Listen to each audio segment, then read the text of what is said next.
After 20 years of sitting on the shelf, I decided it was about time that I actually got on and built these three kits.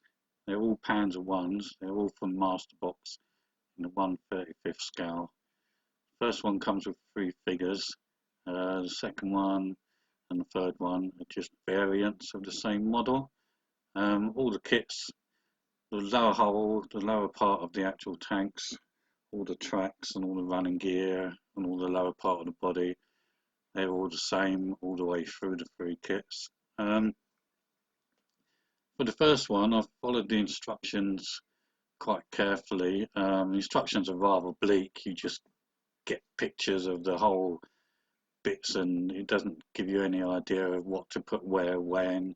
So you have to kind of make your own mind up. It does show little photographs which show that they've got these gaps at the front of the hull on these.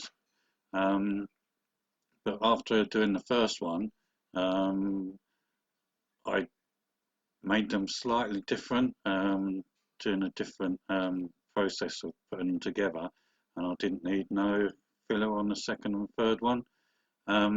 With the first one, it also tells you to do the tracks after you've put all the wings on and the body parts, the track running gear and everything else, all the top part with all the tank accessories on the top. It then tells you to do the tracks. Well, after the first one, you can see here we've got the running gear on, all the wheels. The tracks are the type that you have to put together as individual tracks, and being such a small tank, these are very, very tiny, quite difficult to do. It's the first time I'd ever attempted them, but managed to get there in the end eventually after a few attempts. With the first one, I'd done it as they show you in their photographs. With the second and third one, I decided to do the wheels and the tracks before putting any of the runners on or anything like that, because it made it a whole lot easier to do.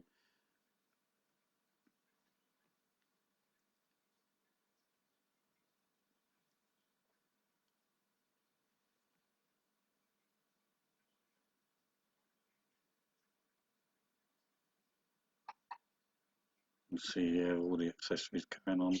Like I say, all the bottom parts, all of them were the same. Um, Decided to do the first two in a bluey grey colour. There's not that many pictures around to go off. You can see here the tracks I had trouble putting together.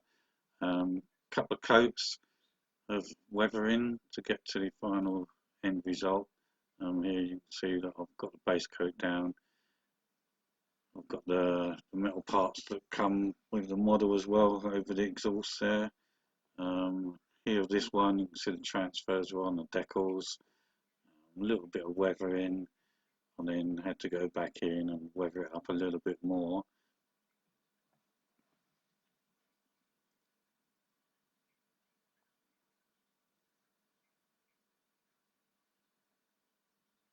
All hand painted with a little tiny brush.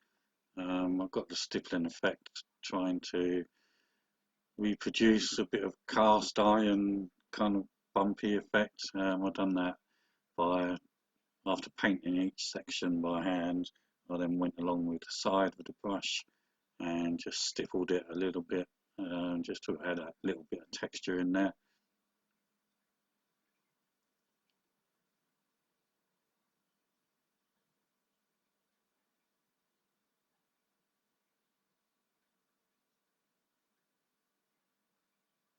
Weathering was achieved with just a dark black powder weathering. Just literally just made a weak solution in some water, painted the whole lot. This is the second one, which is the light command tank. As you can see, the bottom part is exactly the same. The top part, you just got that extra bit of the hull on top of the turret. Got that extra handrail on the side there. I think it's a handrail, I don't know what that's for. Weathering, done the same kind of effect, put a base coat on. You can see here I didn't paint the tracks on this one first, although I put the tracks on before putting the runners on. I didn't actually do any weathering or anything on the tracks, which on the last one I do. So again, a few more coats, decals on. Some of the decals came off during the weathering, especially the two little X marks that you see there. I had to paint them on by hand because during the weathering the actual decals came off. And you can see up the top of the turret there, the number came off. This was the third one, which is the light German tank. It's called the Breda because the way it was converted, the Italians apparently converted it with the gun in top and added an extra bit to the turret. I decided to do this one a bit lighter grey, use a different colouring type of weathering. I just used an acrylic brown earth colour,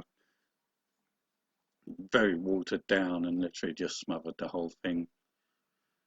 You can see these three figures, the figures you get with the first kit with the ammunition transporter.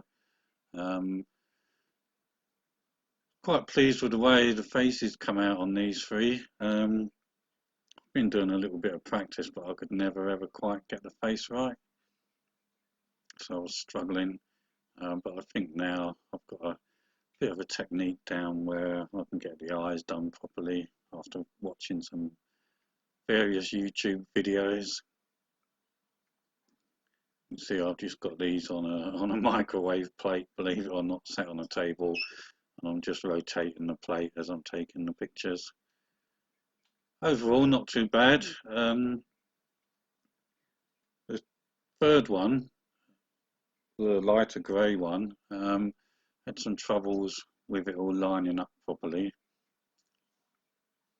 But you know, a little bit of mucking around and a bit of squeezing together and got it done. Here you can see I'm zooming in to the face on this one. Quite pleased with the way this face came out.